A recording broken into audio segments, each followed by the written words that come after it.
René Descartes was a 17th century mathematician, physicist, physiologist, and philosopher. One of his recent biographers has called him a genius, and is probably no exaggeration. His most famous contribution to mathematics was Cartesian geometry, which was a significant development because Descartes was able to show how to examine geometrical relationships algebraically.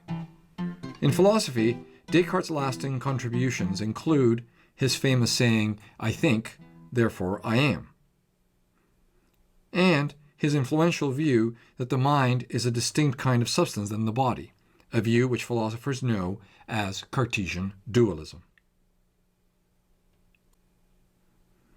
In his book titled Meditations on First Philosophy, Descartes used his method of hyperbolic doubt to discover foundational truths. An example of such a foundational truth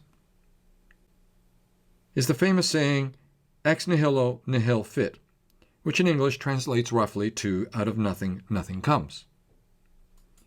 Descartes used these foundational truths in arguments that he believed could prove that God exists, physical objects exist, and the soul can exist without the body.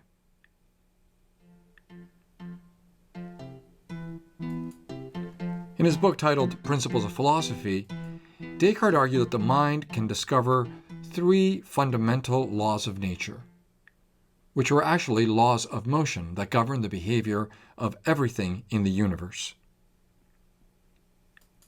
Thus, Descartes argued for a hierarchical view of human knowledge, which he expressed using a famous metaphor. "Knowledge is like a tree," said Descartes. "The roots are metaphysics, the trunk is physics, and the branches are all the other sciences." Descartes was an optimist about the power of the intellect to discover the truth. The truths we can discover by using our intellect correctly and straying away from error are unrevisable, absolute truths about the nature of the universe.